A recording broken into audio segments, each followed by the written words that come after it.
Good day, Ma'am Elenita. I'm Edmon and Montojo from BSED English 2A, and for today's video, I'm going to answer the following questions in Literature 1, Module 4. So first is, what is genre? Genre, a group of books with common attributes, or a category or classification of children's book. Second is, what are the 5 majors of genres of children's literature? So first we have fiction. So as we all know, fiction is comprised of the stories that have been made up by an author and they are not real. Second is non-fiction. So when we say non-fiction, it refers to literature based on fact, or it is real that has actually happened. So next is, what is multicultural literature? Multicultural literature refers to the literature which embraces many cultures and where culture itself is an integral part of story, like race, ethnicity, nationality, gender, and social class. So next is poetry. Poetry is a type of literature based on the interplay of words and rhythm. It often employs rhyme and meters, a set of rules governing the number and arrangement of syllables in each line. In poetry, words are strung together to form sound, images, and ideas that might be too complex or abstract to describe directly. And 5 is the traditional literature. Traditional literature is a range of literature in which stories have been passed down within a culture through generations, both through oral tradition and in written form. While primarily entertaining, this literature can also provide insight into the shared culture, beliefs, and values that existed within a community it originated in. Traditional literature was also used to explain natural phenomenon and often touches on similar themes such as good and evil regardless of the region of origin. Number 3 is, what is fantasy? Differentiate between high fantasy and low fantasy. So what is fantasy? Fantasy is literature that includes elements of magic or supernatural and could not actually happen in real life. Next is high fantasy. High fantasy is a fantasy subgenre in which the story takes place in a setting very unlike Earth and deals with world-threatening forces. Stories often set in worlds other than real world. Example is the story of Harry Potter, while low fantasy, it consists of stories that generally have lot of elements of the real world, but they generally have some sort of elements that is magical or supernatural, something that could not actually occur in real life. Number 4 is, what are the types of fantasy stories and define each. So first we have animals. Animals story is about an animal that tend to feature animals that have some kin of human characteristics or animal that are able to talk, behaving like human beings, speaking, experiencing emotions, and having the ability to reason. Example of it is Flora and Ulysses. So second is toy fantasy.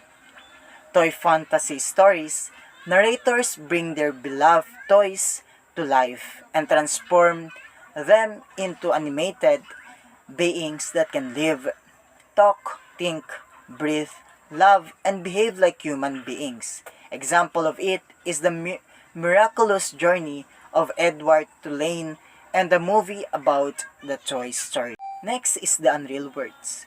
It is something about the stories where people living in these worlds with imaginary friends, which it is not exist. Next is ghost stories. Ghost stories refers to the stories that feature ghosts. Ghosts could be either helpful protectors or fearsome adversaries. However, in a mystery, the solution is always a supernatural one, or through supernatural, assistance such as witchcrafts. Its best example is The Legend of Sleepy Hollow by Washington Irving. Next is time warps. Stories often features a character who travels through time in order to prevent a problem from happening or in order to solve a problem. And last is the magic powers. It is a stories of a character having magical powers, or a strange magical object becomes the subject of the narrative. Magic powers stories like telepathy, which the characters of the stories can be able to communicate with other people by touching of any object, for example, stone, something like that. Next is what is science fiction. Science fiction, it is a genre of speculative fiction which typically deals with imaginative and futuristic concepts such as advance in science and technology, space exploration, time travel, parallel universes, and extraterrestrial life. It classifies as a form of technology fantasy. For example, advance in technology which it doesn't exist yet, or it might also advance in scientific which have not really occurred in real life. It is occurred maybe in the future. Number 6, what is historical fiction? Historical fiction, it comprises of stories that are set in the past. It seems very realistic. It is a works of a historical fiction. It actually happened at some point in the past, but it made up by the author. So it includes historical events or figures. Number 7, what is realistic fiction? Realistic fiction is comprised of stories that are set in the present day, a contemporary fiction, or contemporary realism. In this fiction, there is no real agreement on what constitutes contemporary or what constitutes the present day like. Stories feature events and problems which could actually happen in real life. Yes, it is also made by the author, but it definitely happened. So number 8 is, what are the types of realistic fictions? They are survival and adventure, mystery, humor, animals, and sports. Number 9, what are picture books? Picture books is a book typically for children, in which illustrations are as important as or more important than the words in telling the story. Picture books have traditionally been 32 pages long, although little golden books are 24 pages. In picture books, there are illustrations on every page or on one page of every pair of facing pages. Number 10, what are the types of multicultural literature? So first we have global literature. Global literature refers to a book that depicting other countries but not necessarily published outside the country. So next we have international literature. Refers to books that have been published in another country and imported for publication. And lastly, we have translated literature. These are books that were originally published in another language and then translate into English, for example. Number 11, what are the sample of children's poetic books? Children's poetic books are a rich way for kids to enjoy limericks, poetic stanzas, tongue twisters, and rhymes. Through poetry, they learn the joy of play on words, puns, and metaphors, all while using their imaginations.